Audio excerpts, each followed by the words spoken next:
Decía que hoy llegamos a un texto muy importante como parte de nuestro estudio de Romanos.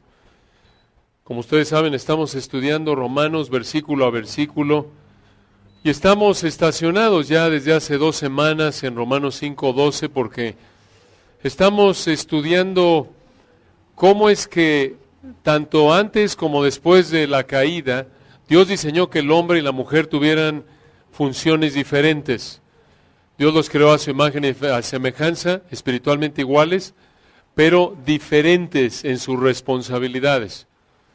Adán le dio la responsabilidad de ser el líder, la cabeza, no solo de Eva, sino de toda la humanidad. Por eso en Romanos 5:12 dice, por tanto, como el pecado entró en el mundo por un hombre, y por el pecado la muerte, así la muerte pasó a todos los hombres, por cuanto todos pecaron. Esa verdad es sumamente importante, hermanos. No solo nos explica por qué, o más bien, no solo nos explica el origen de la muerte y de todo lo que sufrimos en la experiencia humana, la respuesta es el pecado, pero también nos explica mucha atención por qué tienes problemas en tu matrimonio y en tu trabajo. Así de importante es. Parte de la razón por la que como maridos, inclusive en matrimonios cristianos, tendemos a ser desconsiderados, egoístas, autoritarios, parte de la razón por la que como esposas tienden a luchar con su sumisión, respeto, amor a su marido, parte de la razón por la que tenemos problemas en el matrimonio, parte de la razón por la que tenemos problemas en hacer que nuestros hijos hagan lo que les decimos, parte de la razón por la que tú como hijo luchas tanto con someterte a tus padres, hacer lo que te dicen, parte de la razón por la que como trabajador es tan difícil tu trabajo y tienes tantos problemas en tu trabajo, es porque Dios maldijo el matrimonio y la familia. Esa es la explicación bíblica, esa es la verdad según la palabra de Dios. Y decimos parte porque ya de por sí somos pecadores y aún como cristianos todavía luchamos con tendencias pecaminosas. Eso hace que tengamos problemas en nuestro matrimonio, familia, en el trabajo, pero algo que hace doblemente difícil la vida en el matrimonio, en la familia y en el trabajo, no solo es nuestra naturaleza pecaminosa, sino que Dios de manera específica y directa ha maldecido la familia y el matrimonio. Alguno de ustedes dirá, ¿dónde dice eso? Vamos a Génesis y lo vamos a estudiar en esta mañana.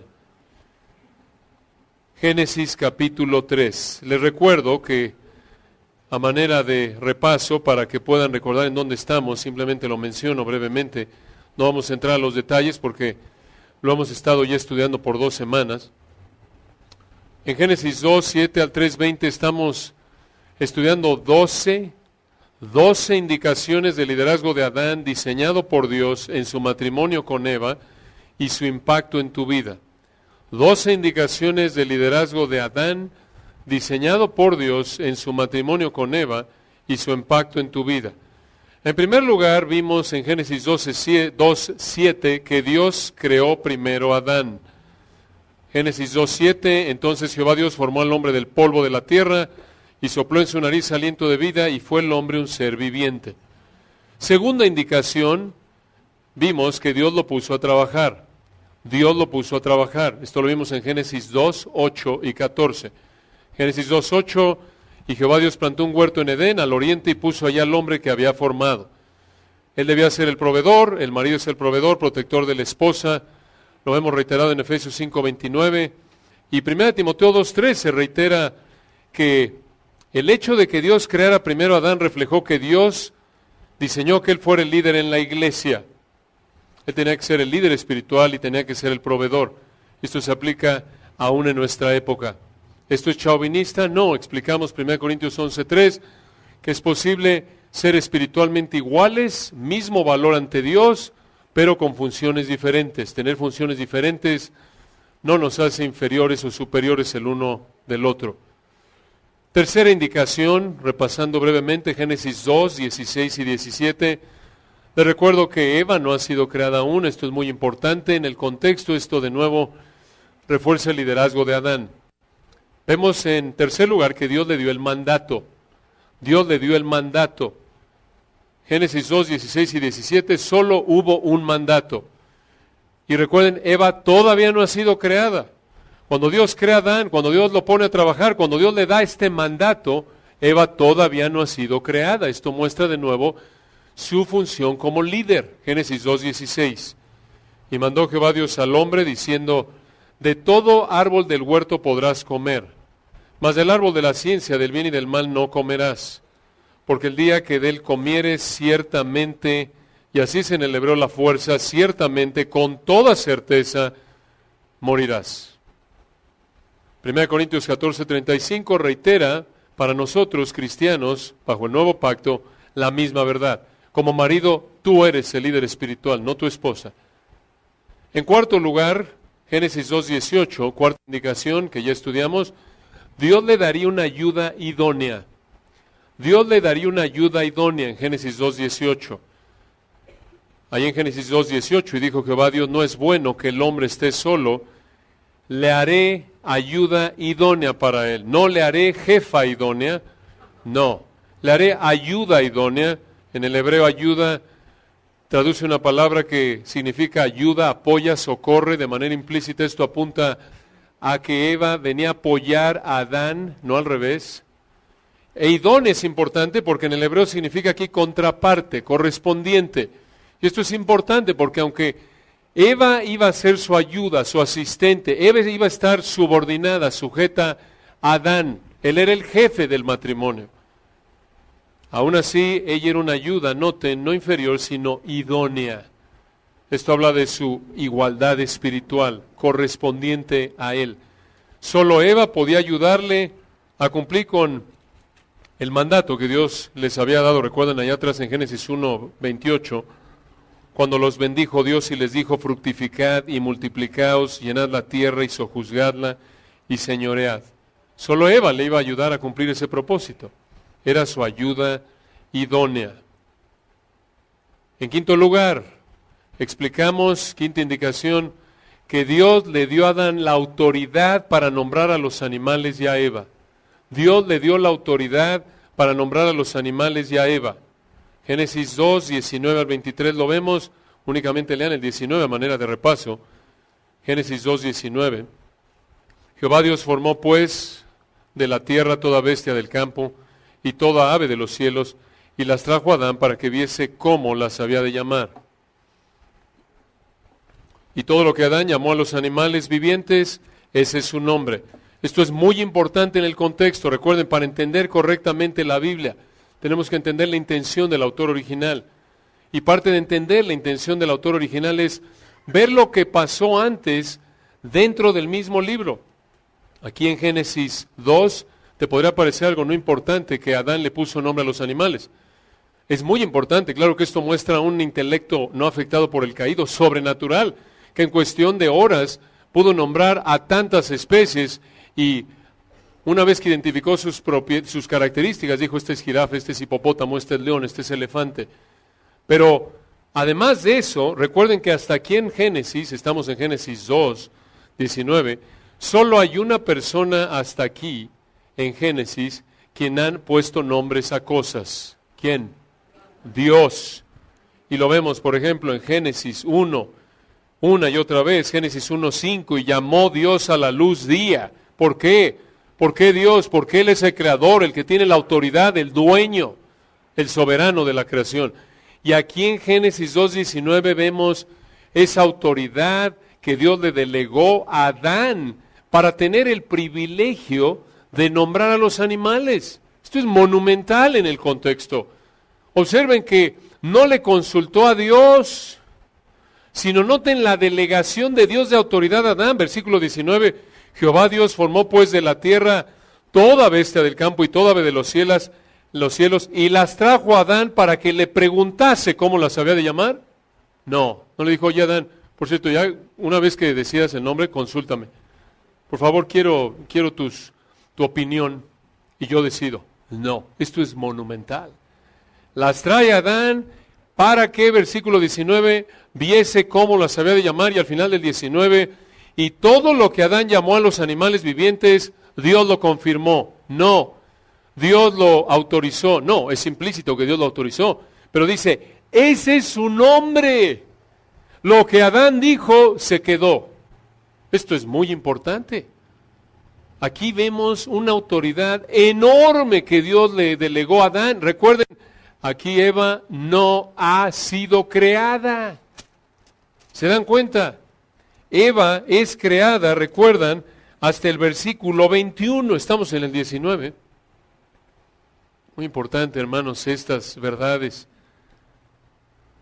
Noten en sexto lugar, otra indicación, de nuevo no estamos entrando a fondo, ya lo vimos, simplemente repasando brevemente, añadiendo algunas observaciones. Sexta indicación que muestra el liderazgo de Adán. Génesis 2:24, Dios dijo que el hombre dejara. Dios dijo que el hombre dejara. Explicamos que esto sí se aplica a la mujer también, claro, pero observen, lo dirige al hombre, Génesis 2:24, como el líder en el matrimonio. Por tanto, dejará el hombre a su padre y a su madre y se unirá a su mujer y serán una sola carne. Estas verdades se repiten, por ejemplo, en Efesios 5:31 y esto se aplica a ti hoy como cristiano. Explicamos que esto muestra una relación de independencia de los padres. Aquí está el mandato bíblico para, recuerdan, evitar a los juniors. No, independiente de los padres y además, no solo eso, recuerdan, esto de manera implícita va en contra de la homosexualidad. Dejará el hombre a su padre y a su madre y se unirá a su mujer. Una mujer habla de la permanencia del matrimonio, prohíbe la homosexualidad, prohíbe las relaciones sexuales antes del matrimonio, fuera del matrimonio. La única provisión para Dios, para disfrutar del regalo que es el área sexual, es únicamente entre un hombre y una mujer en el matrimonio. Cualquier perversión de ese diseño trae consecuencias destructivas. El Señor es vengador de esto, dice 1 Tesalonicenses 4, cuando alguien no se aparta de la fornicación.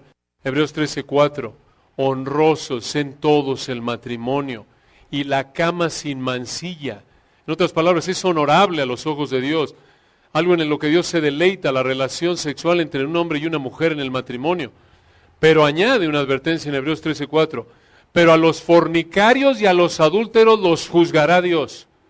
No te vas a salir con la tuya. Te atreves a tener relaciones sexuales fuera del matrimonio con tu cónyuge y lo vas a pagar. Sí, Dios perdona, pero es serio. Cualquiera que pecare, cualquier otro pecado está fuera del cuerpo, pero el que fornica contra su propio cuerpo peca, 1 Corintios 6, ningún otro pecado es tan engañoso en un sentido tan atractivo y tan destructivo como el pecado sexual. Lo vas a pagar. Dios perdona, sí, pero lo vas a pagar. Si no te arrepientes, no conoces a Cristo, mueres, sin Él vas a terminar en el infierno eterno, pagando en parte por tu pecado de fornicación o adulterio. Si eres cristiano, aún como cristiano, vas a pagarlo. Lo vas a pagar. Va a haber consecuencias. Puede ser muchas consecuencias. Un mal juicio al tomar una decisión, te involucraste con alguien y te casaste pensando que lo amabas, pero como estuviste pecando sexualmente, tomaste una mala decisión y lo siento, ya estás casado y te aguantas de por vida. Y otras cosas, más reputación, afecta, tratar de cubrir tu pecado con una mentira y vives con la culpabilidad años tras años para no verte mal a los ojos de la gente. O puede ser con tus hijos, pérdida de autoridad moral, etcétera. Hay un sinnúmero, hermanos. No es serio. Cuando Dios dice ciertamente morirás, no es nada más para asustarnos. Es la verdad. Es la verdad. Y cuando Dios dice el pecado mata, es como en algunos países uno cuando ve donde venden cigarros, aquí es más suavecito, aquí dice fumar conlleva causa, es nocivo para la salud. No me acuerdo, hermano, no fumo, gracias a Dios no fumo. No digo que es pecado, pero sí te va a causar cáncer con toda seguridad. Entonces, el cigarro es nocivo, causa cáncer, aquí lo anuncian, pero en otros países te lo ponen así con las letras grandes. Fumar mata. y te venden. Aquí está el cigarrito. Ay, muchas gracias por mi cigarrito. Así es, hermanos, así es el pecado. Estamos hablando en términos físicos, como ilustración del cigarro. El pecado mata. El pecado mata. Dios lo perdona, sí, si te lo confiesas, te arrepientes, pero escucha, tiene consecuencias. Muy, muy importante esto. Cuando Dios le dijo a Adán, ciertamente morirá, no estaba jugando. Y vamos a ver las consecuencias. Noten en séptimo lugar, continuamos repasando brevemente. Número 7, Génesis 3, 1 al 5. Satanás tentó a Eva, no a Adán. Satanás tentó a Eva, no a Adán. Y ya explicamos las razones por las que esto indica, creemos, el liderazgo de Adán sobre Eva por diseño de Dios, Génesis 3:1. Pero la serpiente era astuta más que todos los animales del campo que Jehová Dios había hecho, la cual dijo a la mujer. Esto creemos que mostró que Adán, más bien Satanás, torció el diseño de Dios, porque recuerden, Dios había hablado con Adán, Génesis 2, 16, 17, él era el líder espiritual, y Satanás probablemente pensó que era más fácil que Adán cayera mediante la influencia de Eva. Número 8, véanlo, hoy octava indicación. Todo cambió cuando Adán pecó, no cuando Eva pecó. Génesis 3, 6 y 7. Todo cambió cuando Adán pecó, no cuando Eva pecó. Por cierto, hermanos, un comentario al margen. No es accidente, no es casualidad que en el mundo en la actualidad se trata de ir contra todo lo que estamos diciendo. Yo les pregunto, los psicólogos modernos, el mundo, canciones, películas, siempre están exaltando escuelas, todo, consejeros no bíblicos, siempre te dicen, mira, hombre, trata a tu mujer con consideración, tú eres el líder, y tu mujer debes someterte, respetarlo, eres la ayuda idónea. ¿Así lo enseña el mundo? ¿Por qué no? Porque el mundo está bajo el maligno. Y esto lo refleja Génesis 3, 1 al 7. Cualquier ideología no bíblica es del mundo y el mundo está bajo la influencia de Satanás. No es coincidencia, es deliberado. ¿Se dan cuenta? Y obviamente esta ilusión, por ejemplo, de que la esposa puede ser esposa, madre, profesionista, atleta y demás, y todo va a estar bien, hermanos, es cuento de hadas. Es de Hollywood, y aún en Hollywood de vez en cuando una persona honesta dice la verdad, ¿no es cierto? Y dicen, ¿sabes qué? Me equivoqué. Es la verdad. Note número 8, todo cambió cuando Adán pecó, no cuando Eva pecó. Génesis 3, 6 y 7. Y recuerden, 1 Timoteo 2:14 usa este incidente también para mostrar el liderazgo del hombre en la iglesia. Noten las mismas funciones aquí, ya pecaron, aquí van a pecar, Génesis 3:6. Y vio la mujer que el árbol era bueno para comer y que era agradable a los ojos y árbol codiciable para alcanzar la sabiduría, y tomó de su fruto y comió, y dio también a su marido, el cual comió así como ella. Invirtieron sus funciones, ella actuó de manera independiente, sin consultar con Adán aquí, en el contexto, de manera independiente, fuera de la protección y el liderazgo de Adán, y Adán, en lugar de guiarla, la siguió. Un marido pasivo. Y noten versículo 7, entonces, noten versículo 6, cuando Eva tomó de su fruto y comió no pasó nada, pero cuando su marido comió como ella, versículo 7, entonces fueron abiertos los ojos de ambos y conocieron que estaban desnudos. Entonces cosieron hojas de higuera y se hicieron delantales. Aquí ya hay vergüenza, temor, porque hay pecado. Terrible. Noten número 9 en nuestra lista de 12. Génesis 3, 8 al 11. Dios llamó a Adán, no a Eva. Dios llamó a Adán, no a Eva. ¿Por qué? ¿Era machista Dios? No. ¿A quién le dijo en el 2, 16, 17, de todo árbol del huerto podrás comer? ¿A quién le dijo? Adán. Entonces, llama cuentas al líder. Ven para acá. Génesis 3, 8. Se esconden los dos, pero Génesis 3, 9, ya pecaron. Obviamente Dios sabe que ya pecaron. En Génesis 3, 9 más, Jehová Dios llamó ¿a quién? Al hombre y le dijo, ¿dónde estás tú? Tú, el líder, a dar cuentas. Esto otra vez muestra la responsabilidad del hombre.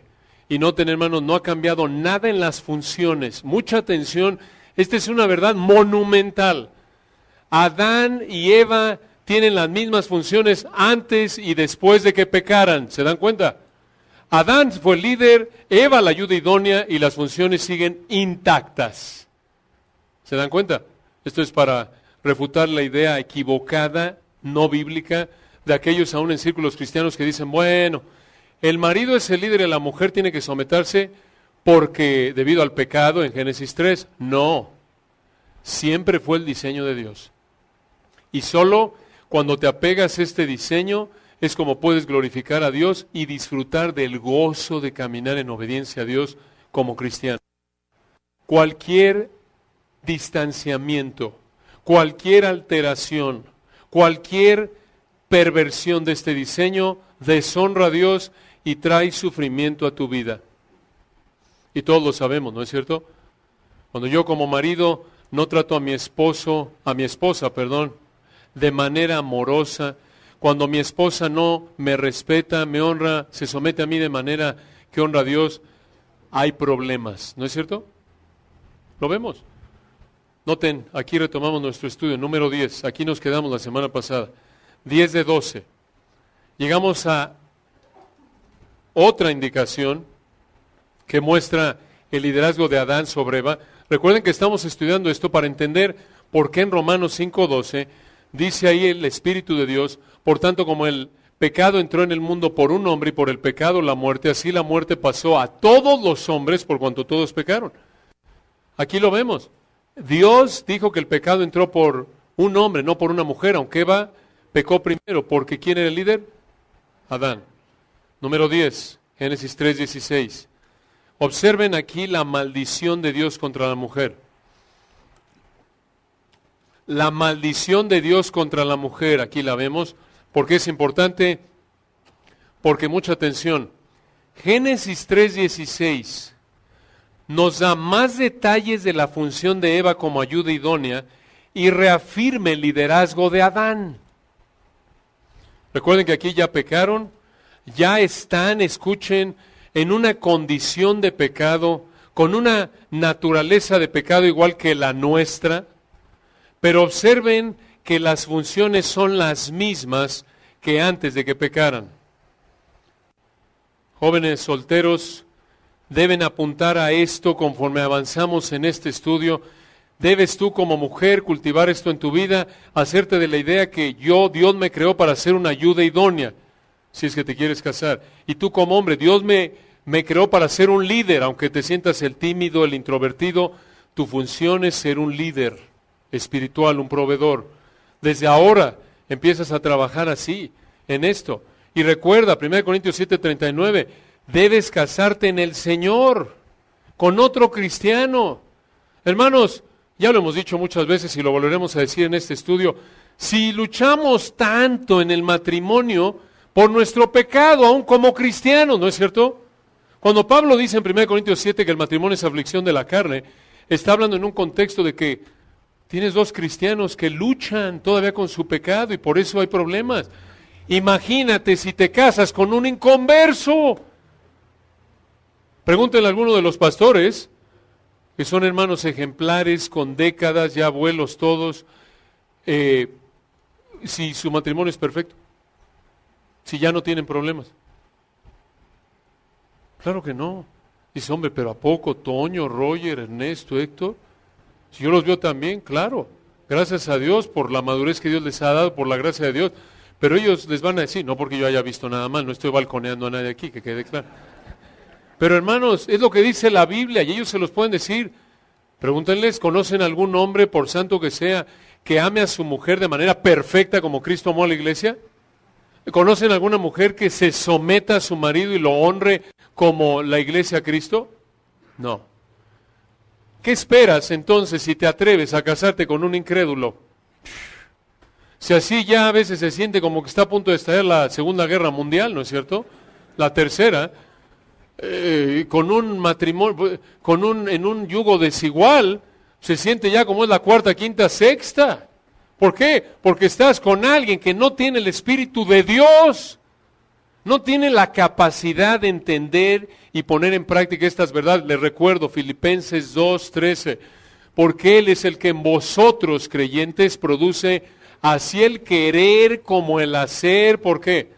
Por su buena voluntad. Necesitamos la capacidad que Dios nos da, hermanos. ¿Se dan cuenta? Por eso es tan importante y lo remarcamos. Otra vez, jóvenes solteros, padres, conforme pueden ayudar a sus hijos, cuidado con que estén saliendo con un inconverso. Los expone a tentación. Hermanos, otra vez, si como cristianos pecamos tanto, ¿qué esperas de un incrédulo cuando no tiene ni la capacidad ni el deseo de honrar a Dios? Solo piensa en una persona y no es Dios, ¿es quién?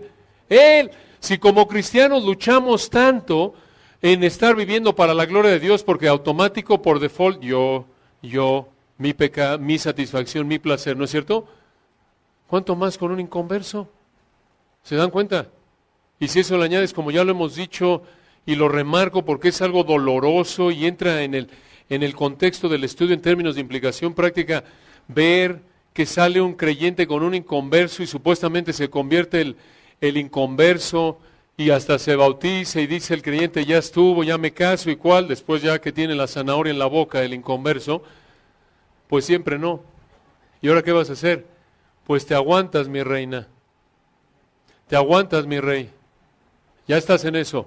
Ay, es que ya me di cuenta. Si Dios te perdona, pero te pones de rodillas para que seas una influencia evangelística y va a ser una lucha y espérate a que lleguen los hijos. Y si es tan duro con los hijos cristianos, y si es tan duro la relación de suegros, dejará el hombre a su padre y a su madre, que cuando tu mujer incrédula te dice, pues yo voy con mi mamá, porque así le educaron. Oye, esposa, pero dejará el hombre a su padre y a su madre. A mí no me importa. ¿No es cierto? A mí no me importa tu Biblia y tus tonterías. Yo voy a hacer lo que quiero. ¿Qué vas a hacer? No es fácil, ¿verdad? Entonces, esto es serio, hermanos. Con el pecado no se juega.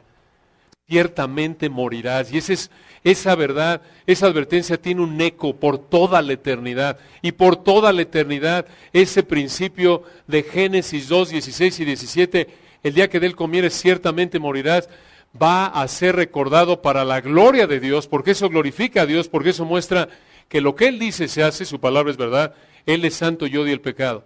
Y por eso va a haber multitudes de incrédulos por toda la eternidad en el infierno eterno, en el lloro y crujir de dientes. ¿Por qué? Porque la paga del pecado es ¿qué? Muerte. Es lo mismo que el día que de él comieres, ¿qué? Ciertamente morirás. Hermanos, el pecado no es algo a la ligera.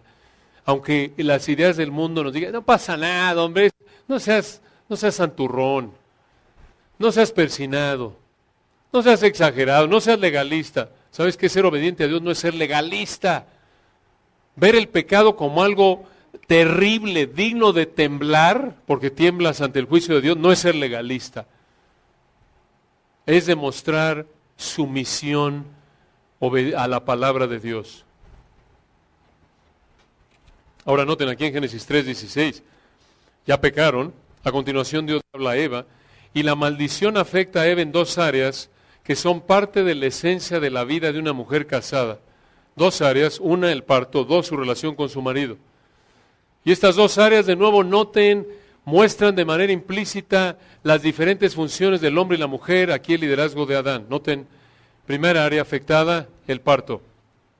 Recuerden, ya pecaron, y ahora Dios va a maldecirlos. Génesis 3:16. A la mujer dijo, multiplicaré en gran manera, así es el hebreo, esto es exponencial, los dolores en tus preñeces, en el embarazo es la idea, con dolor darás a luz los hijos. Una pausa ahí. Esto obvio, de manera implícita muestra que Eva, si hubiera tenido hijos antes de que hubieran pecado ella y Adán, no habría tenido dolores en el parto. ¿Te lo puedes imaginar, mamá? Dices, hombre, me encantaría haber estado en el huerto del Edén. Y aunque te pongan ¿cómo se llama esta? Tu braquial, ¿cómo se llama? Braquia es otra. Aunque con toda la tecnología, ¿es doloroso, mamás? Por lo menos yo veo a mi esposa y creo que sí, con todo y raquia y raqui, braquia y rerraquia. Aquí está, es una realidad. Toda mujer que ha tenido hijos puede confirmarlo y escuchen, esto afecta a cristianas y a no cristianas. Los dolores del parto son sumamente intensos, sumamente intensos. Y este dolor, véanlo de nuevo en el 16, con dolor, multiplicaré en gran manera los dolores en tus preñeces, y observen la siguiente frase, con dolor darás a luz los hijos. Esto podría incluir, también podría abarcar no solo el dolor en el parto, sino el dolor que muchas veces conlleva el crear hijos. Y Proverbios 10:1 es claro en esto. El hijo sabio alegra al padre, pero el hijo necio, ¿qué? Es tristeza de su madre. Escuchen, ¿por qué es tan difícil crear a tus hijos? No solo tenerlos en el parto, sino también ¿por qué es tan difícil? Por dos razones. Tú eres una pecadora y ellos también. Claro. Y Proverbios 22:15, la necedad está ligada al corazón del muchacho, mas la vara de la corrección lo alejará de él. Porque tu hijo nace siendo por naturaleza egoísta, igual que tú lo eres, aunque seas cristiana, sigues luchando con tu pecado. Y ya ahora sí es la número 10, ahora sí te va a la chancla con toda la fuerza, lo que sea. Tiendes a impacientarte y tus hijos, como norma, automáticamente desde chiquitos, en cuanto le dices, no hagas eso, sí papá, hacen lo que te dicen, lo que les dices cuando se los dices con buena actitud. Claro que sí, papi, para la gloria de Dios y por amor y respeto a ti, lo que tú digas, papito. ¿Así son? No, no. Solo el Señor Jesús habría sido así, por supuesto. Aunque fue tentado en todo según nuestra semejanza, pero sin pecado. Solo Él. No planeamos eso, hermanos. Es broma, hermanos, se puede quedar aquí tranquilo. Ya ofendí a la niña, ¿ya vieron? Qué bárbaro. Entonces, escuchen, hermanos, mucha atención, es normal que sea tan difícil educar a tus hijos. No quiere decir que debe ser pecar y decir, bueno, pues como es parte de la caída, pues ahí ni le muevo. No, no, no. Tu responsabilidad es someterte a la palabra de Dios para atenuar en la medida de lo posible los efectos de la caída, porque es posible atenuarlos en la medida que tú te sometes al Señor, habiendo venido a los pies de Cristo únicamente, por fe únicamente, por gracia únicamente, no por obras. Una vez que Dios te salva, te da su Espíritu y produce en ti así el querer como el hacer, ahora sí, aunque es difícil, tiene la capacidad. No va a ser perfecta. Pecas y caes, perdóname Señor, perdóname hijo, pero acolchona hasta cierto punto el golpe de la maldición, ¿no es cierto? No es tan fuerte. Y obvio, instruyes a tus hijos en la disciplina, amonestación del Señor, y si el Señor los trae a ellos, se minimiza el conflicto. No al 100%, porque todavía luchamos con el pecado, tú y tus hijos, ¿no es cierto? Pero noten esto, hermanos, noten la gracia de Dios en esto. Aún en medio de esta maldición, vemos que Dios la creó con la capacidad de tener hijos. Por supuesto, esta es la implicación. Multiplicaré en gran manera los dolores en tus preñeces, con dolor darás a luz los hijos. Y los hijos, que quede claro, he aquí, son cosa de estima, el fruto del vientre. Bienaventurado el varón que llenó su aljaba de ellos, Salmos. Son un regalo de Dios, son una bendición. A pesar del pecado de ellos y el nuestro, y llena a Dios a través de eso en su gracia común nuestra vida de gozo, ¿no es cierto? Y claro, si son hijos sabios, alegran nuestra vida. Si son hijos necios, traen tristeza, pero en términos generales son una bendición. Ahora, noten otra vez que tuvo la capacidad de tener hijos Eva. Esto fue parte del diseño de Dios. Un artículo publicado el 19 de diciembre del 2016 ilustra esto. Escuchen esto, muy interesante. La publicación Nature Neuroscience publicó los resultados de una investigación, apenas hace 2 meses, publicó los resultados de una investigación realizada por universidades en España y Holanda. En esta investigación estudiaron el cerebro de varios hombres y mujeres que fueron padres y madres por primera vez. El resultado fue, escuchen esto es fascinante, que el cerebro de los padres primerizos no cambió en nada. Pero el cerebro de las madres primerizas cambió en las partes del cerebro que afectan los procesos sociales de la madre. ¿Por qué es importante esto? Porque esta publicación concluye, escuchen, esto es del mundo. De vez en cuando en la gracia común de Dios el mundo tiene la capacidad de reconocer esto, aunque te van a decir, bueno, es producto de la evolución. Sin embargo, sabemos que eso es una farsa, esto es producto del diseño de Dios. Escuchen esto, el cerebro de las madres primerizas cambió en las partes del cerebro que afectan los procesos sociales de la madre. Y esto contribuye a que la mamá se apegue al bebé después del parto. Y esto ayuda a la madre en la transición a la maternidad. Impresionante, ¿no es cierto? Este es el diseño de Dios. Entonces, cuando como padres primerizos se oye ahí algo y tu esposa se para, ¿oíste eso? Oye, hay que tener cuidado, tiene frío. Y tú, ya déjalo, hombre. Tú estás igual de torpe que antes. Así te somos igual de piedra que antes. No cambió nada en ti. No es cierto, obvio, por eso Dios nos manda a ser compasivos en su sabiduría, ¿no? Porque en ella sí cambió un switch, por así decirlo, por diseño de Dios. Y ella más preocupada, y por cierto, esto también nos ayuda a ser más compasivos hacia las madres primerizas, digo, como una implicación, un comentario al margen. Porque a veces decimos, oye, es que las primerizas, hombres, se preocupan por todo, y ya saben, cuando somos primerizos, padre y madre, le compras todo. No, hombre, ya salió una pluma especial y tratas de invertir en todo y avientas la casa por la ventana. Y una pérdida de dinero, francamente, creo yo, en muchas ocasiones, pero como padres primeros, no, mira, ya salió esto, y este chip, y esto, y lo otro, y no, y compras todo, y te venden, sí, todo para cuidar a mi bebé. Y la mamá feliz, no, lo que le vendas en esta etapa, imagínate. Claro que sí, lo que sea le compro, ¿no es cierto? Ya en el segundo, tercero, noten, esto es solo en el cerebro de la mamá la primera vez. Segundo y tercero, tiene 6 meses el bebé. Oye, ya lleva ahí 6 horas el pañal. No pasa nada. ¿No es cierto? Que le va a dar una rosadura. Ay, luego se le pasa, hombre. ¿No es cierto? Ahí le pongo de citino, lo que sí, vámonos. Oye, pero está sangrando. Ay, luego se le quita, hombre. ¿No es cierto? Así es. Noten el diseño de Dios. Pero tristemente siempre ha habido gente que se rebela contra el diseño de Dios. Por ejemplo, hace 2 semanas, probablemente escucharon el Telégrafo, una publicación de Inglaterra, escuchen, dijo que la Asociación de Médicos Inglesa ya pide, aunque esto no es oficial, lo pide ya a nivel interno, que ya no se hable de una mamá en espera, una mujer que está esperando, sino se hable de una persona en espera. ¿Por qué? Por aquellos que están tratando de cambiar de sexo. Entonces, para no ofenderlos, ya no dicen, esta aquí es para madres en espera, no, esto es para personas en espera. Por si hay un hombre ahí que no es mujer, para no decirle madre y no ofenderlo, esta es persona en espera. Y también, interesante, hace 2 semanas, el New York Times, este diario tan importante de Nueva York, publicó que en el estado de Oregón, en Estados Unidos, están buscando garantizar que las mujeres tengan un seguro médico que cubre el aborto en su totalidad.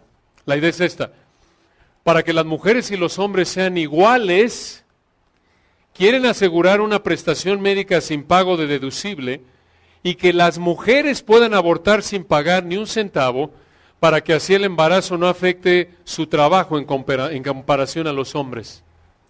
Qué terrible, ¿no es cierto? Terrible. Entonces, regresando a Génesis 3:16, el dolor en el parto es parte de la vida humana en este mundo caído de pecado. No debe sorprenderte. Noten, segunda área de la maldición para la mujer, Génesis 3:16. La primera, la mujer dijo, multiplicaré en gran manera los dolores en tus preñeces, con dolor darás a luz los hijos. Y noten, no le dijo, con dolor vas a estar sometiéndote a tu jefe en tu trabajo. No, hijos, esa es su área, su función primordial. Y segunda parte del 16, y tu deseo será para tu marido y él se enseñoreará de ti. ¿Qué quiere decir esto? Vean lo que dice Génesis 4:7, misma construcción en el hebreo. Dios le está hablando aquí a Caín y le dice, si bien, recuerden, está viéndose tentado a matar a Abel aquí, bueno, está enojado contra Dios porque Dios no le aceptó su sacrificio. Y Dios le dice a Caín, si bien hicieres, ¿no serás enaltecido? Y si no hicieres bien, el pecado está a la puerta, y aquí viene con todo esto, a ti será tu deseo, y tú te enseñorearás de él. Y en el 16 regresen ahí, al final, tu deseo, Eva, será para Adán. ¿Qué quiere decir esto? Tú, Eva, vas a buscar controlar a Adán. Pero, versículo 16, el y aquí se puede traducir pero en el hebreo, pero él se enseñoreará de ti. Esto significa, pero él te va a controlar a ti. Se va a enseñorear. Conlleva la idea de una manera áspera, opresiva, autoritaria. Creemos que esta es la interpretación correcta por el contexto. No todos están de acuerdo con esto, pero creemos que es la manera natural de tomarlo. A partir de aquí, debido a su desobediencia a la palabra de Dios, el hombre y la mujer en el matrimonio a lo largo de la historia han vivido una lucha de voluntades en el matrimonio. Aquí encontramos las semillas en la naturaleza humana para el feminismo y el machismo. ¿Se dan cuenta? Hermanos, es un problema el matrimonio. ¿Pueden ver por qué? Porque esta es parte de la razón por la que 1 Corintios 7:28 le dijo Pablo a los solteros, una de las bendiciones de ser soltero, le dijo Pablo ahí, se aplica a ti soltero. Si Dios te ha dado el don de soltería, si estás contento siendo soltero, dijo Pablo, excelente, sirve al Señor, tienes más tiempo, menos preocupaciones para servir al Señor. Pero si tienes deseo de casarte, entonces Dios no te diseñó así. Busca casarte, pero te advierto, vas a tener aflicción de la carne, 1 Corintios 7:28. Y aquí está parte de la razón. Por un lado, nuestra naturaleza pecaminosa, naturaleza caída, tendemos del corazón, de dentro del corazón de los hombres, ¿recuerdan? Salen los malos pensamientos, los adulterios, etcétera. Y aún ya un corazón regenerado todavía lucha con deseos, el pecado residual que hay en nosotros. Y si eso le añades, escucha, la maldición que vemos aquí, tu deseo será para tu marido, pero él se enseñoreará de ti. Tú, Eva, vas a querer ser la Toña Machetes, y tú, el marido, vas a querer ser ahí como esa canción, ¿se acuerdan? Ranchera ahí de tantos años, con dinero y sin dinero hago todo lo que quiero. Y mi palabra es la ley, ¿no es cierto? Esa es la misma idea. El otro, imagínate, tienes uno que se siente el rey del universo, casado con la reina del universo. ¿Qué es lo que vas a tener? Problemas. Esta es parte de la razón, de nuevo, por la que el matrimonio es aflicción de la carne, 1 Corintios 7:28.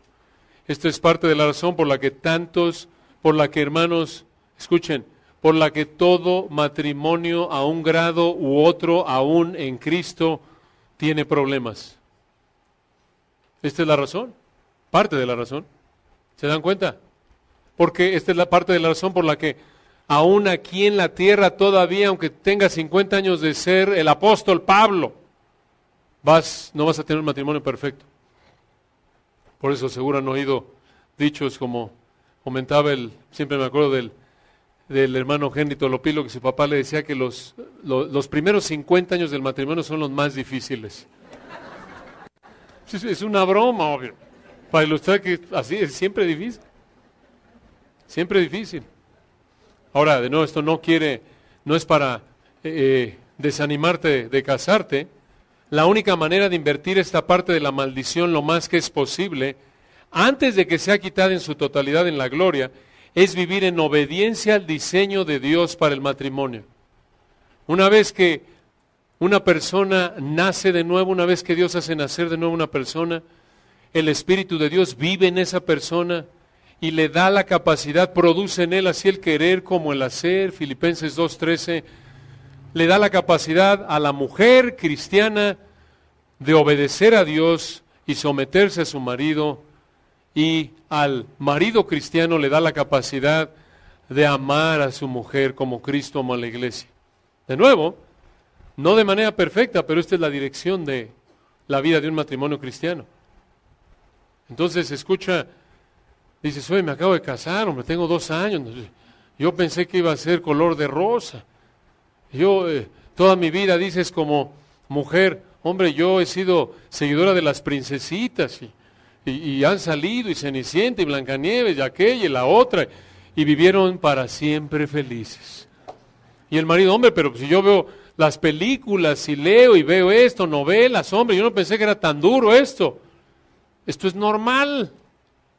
Las dificultades en el matrimonio son parte de la vida humana en este mundo caído. No debe sorprenderte. Entonces, escucha, un matrimonio de cuento de hadas y vivieron felices para siempre no es real. Pero escucha, 1 Pedro 3:7 llama al matrimonio la gracia de la vida. En otras palabras, en un matrimonio cristiano obediente a Dios como hábito, aunque no perfecto, disfruta del gozo más rico que un ser humano puede disfrutar en la tierra cuando disfruta del matrimonio en obediencia a la palabra de Dios y así controlado por el Espíritu de Dios. Esto es muy importante, hermanos, muy importante. Entonces, no perfecto, pero esta es la dirección de nuestra vida.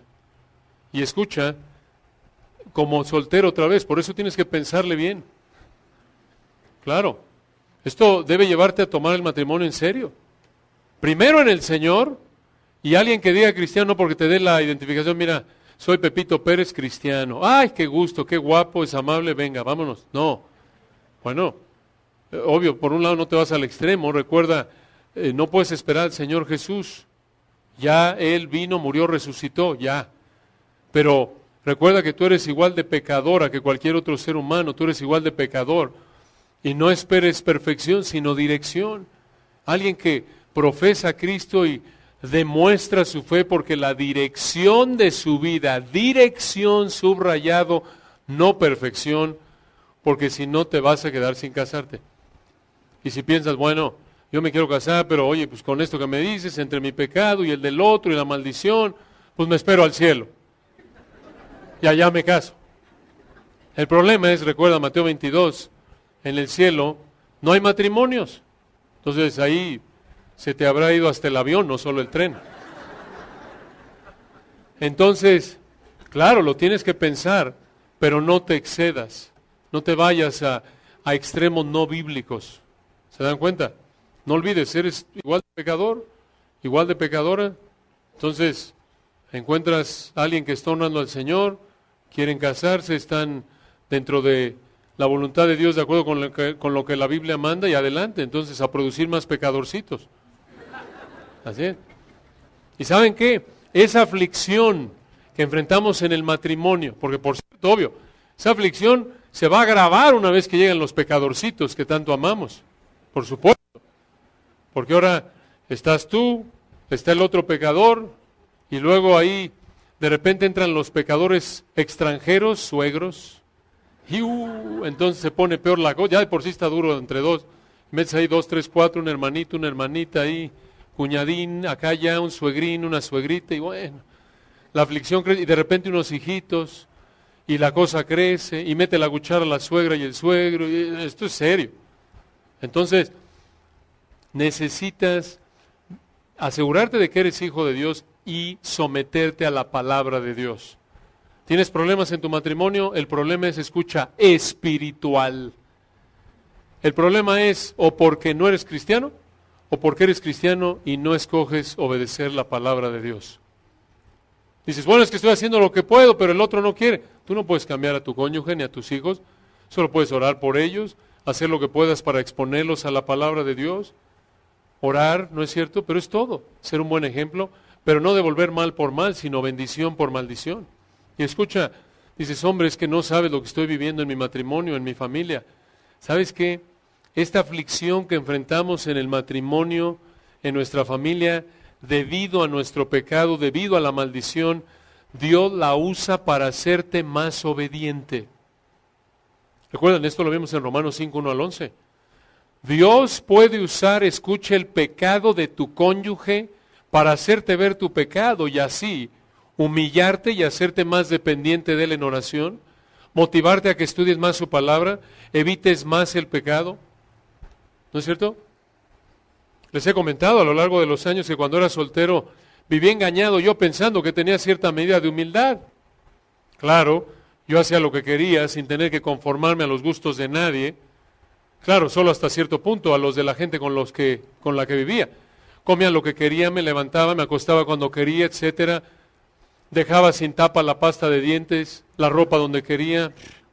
¿No es cierto? Pero cuando me casé, mi idea de humilde se acabó. Ahora luchar continuamente contra mi orgullo para pensar primero en mi esposa, hasta el día de hoy, diariamente, luchando, escogiendo como debemos, todo marido cristiano, tenemos que someter nuestros deseos a los de nuestras esposas en obediencia a la palabra de Dios, siendo líderes, pensando en ellas. Y en esos días sin hijos, ya saben, como muchos de ustedes, pensaba que yo era muy paciente, pero pasaron los años, Dios nos bendijo con 3 hijos que queremos profundamente, y me di cuenta que no solo era mucho más orgulloso de lo que pensaba, sino que además que vivía engañado pensando que no tenía problemas yo ni con los pecados de la impaciencia y el enojo. Y sorpresa, qué fácil me es pecar de enojo e impaciencia, como muchos de ustedes. Pero escuchen, gracias a Dios por nuestras esposas e hijos, porque Dios los usa para hacernos ver nuestro pecado y apuntarnos a la humildad, apuntarnos a nuestra necesidad de estar estudiando, de estar obedeciendo su palabra, para así ser controlados por su Espíritu. ¿Se dan cuenta? Estamos luchando ahí con nuestro orgullo, Señor, y en lugar de enfocarte en el pecado de tu cónyuge, enfócate en el tuyo. Dios te hace responsable por tu pecado, no por el de tu cónyuge. ¿Se dan cuenta? Ahí está la lucha, tú enfócate en tu responsabilidad. Ahí es donde tienes que concentrarte. Bueno, hermanos, vamos a dejarlo ahí, seguimos la semana que entra, si Dios quiere. Queríamos terminar, pero bueno, terminaremos. Y no nos vamos a apresurar porque también tenemos que hablar de esto del trabajo, muy importante, si Dios quiere. Oremos. Padre, te damos gracias por tu palabra tan rica. Gracias, Señor, por enseñarnos en ella la verdad de nuestro pecado, la razón por la que luchamos tanto en nuestro matrimonio, en nuestras familias. Gracias, Señor, por darnos una perspectiva realista, genuina, verdadera, de la raíz de nuestros problemas, que es nuestro pecado. Padre, que en esta mañana, si alguien no te conoce, que tu Espíritu abra su entendimiento y vea que solo a través del Señor Jesucristo hay esperanza de atenuar la fuerza de esta maldición. Y te alabamos, Señor, porque vemos tu palabra cumplida. Estas palabras que escribiste hace siglos atrás, las vemos cumplidas a diario en nuestra vida. Nuestra lucha contra nuestro orgullo, el dolor en el parto que experimenta toda mamá desde que Adán y Eva pecaron, el dolor que trae la crianza de los hijos, la lucha en la que vivimos, la mujer buscando controlar al marido, el marido buscando controlar a la mujer de manera opresiva. Padre, que recordemos que la solución está en el Señor Jesucristo, solo en Él, solo en el poder de tu Espíritu podemos disfrutar de una medida de gozo, aunque no perfecto. Entendemos que solo en el cielo será un gozo perfecto. Pero oramos, Padre, que estas verdades despedacen de nuestras mentes ideas falsas, románticas, no bíblicas, de cuento de hadas del matrimonio. Y que pensemos y enfrentemos la vida, hablando de este tema en el matrimonio y la familia, conforme a la verdad de tu palabra, para tu gloria, para la gloria de Cristo y nuestra bendición. Te damos gracias a través de Él. Amén.